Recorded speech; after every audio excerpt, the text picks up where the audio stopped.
कार्तिक माह में तुलसी जी की कहानी। हिंदू महीनों में कार्तिक माह का अत्यधिक महत्व माना गया है। इस पूरे माह में स्नान, दान तथा अन्य धार्मिक कार्यों को करना शुभ माना गया है। कार्तिक स्नान के साथ तुलसी जी की पूजा का भी अत्यधिक महत्व है। इसी माह में तुलसी जी का विवाह भी कराया जाता है। जिन्हें कन्या संतान नहीं होती, वह तुलसी जी का विवाह शालिग्राम जी से कराकर कन्यादान का सुख पाते हैं। इसी कार्तिक माह से जुड़ी एक कहानी पाठकों तक पहुंचाने का प्रयास किया जा रहा है। कार्तिक माह में सभी औरतें तुलसी जी को जल से सींचा करती थी। एक बुढ़िया भी थी जो कार्तिक माह में तुलसी को सींचने जाती थी, और जब वह जाती तो तुलसी माता से कहती कि हे तुलसी माता, सत की दाता, मैं तेरे बिरवा सींचती हूँ, मुझे बहू दे।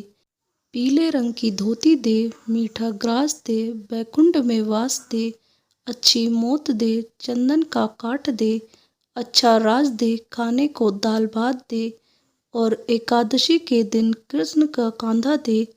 बुढ़िया माँ की यह बातें सुन तुलसी माता सूखने लगी। तुलसी माता को यूं सूखते देख भगवान ने पूछा कि हे तुलसी, तुम दिन प्रतिदिन क्यों सूखती जा रही हो? तुलसी माता ने कहा कि बस मेरे मन की मत पूछो। भगवान ने कहा कि मैं नहीं पूछूंगा तो कौन पूछेगा? इस पर तुलसी माता कहती है कि एक बुढ़िया आती है और अपनी बात कहकर चली जाती है। मैं उसकी सभी बातें पूरी कर दूंगी, लेकिन कृष्ण का कांधा कहाँ से लाऊंगी? भगवान कृष्ण बोले कि वह मरेगी तो अपने आप ही कांधा देने आऊंगा। तुम बुढ़िया माई से यह बात कह देना। इसके बाद बुढ़िया मर गई। बुढ़िया के मरने पर सारा गांव इकट्ठा हो गया और उसका अंतिम संस्कार आने पर उसे उठाने लगे, लेकिन वह बहुत भारी हो गई, जिससे उसकी अर्थी टस से मस नहीं हुई। सभी बोले कि यह तो बहुत संस्कारी थी, बहुत पूजा पाठ करती थी, कोई पाप नहीं किया, फिर यह इतनी भारी कैसे हो गई? बूढ़े ब्राह्मण के वेश में भगवान आए और कहने लगे कि यह भीड़ कैसी है? तब गांव बोले कि एक बुढ़िया मर गई है और वह इतनी पापिन थी कि उसकी अर्थी नहीं उठ रही है, बहुत भारी हो गई है। भगवान बोले कि मुझे इसके कान में कुछ कहने दो, फिर यह उठ जाएगी।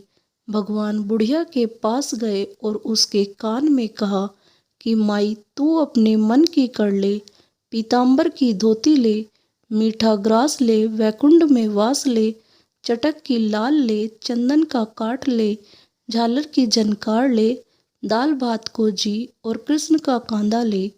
भगवान की सभी बातें सुनकर बुढ़िया हल्की हो गई। भगवान अपने कंधे पर उसे ले गए।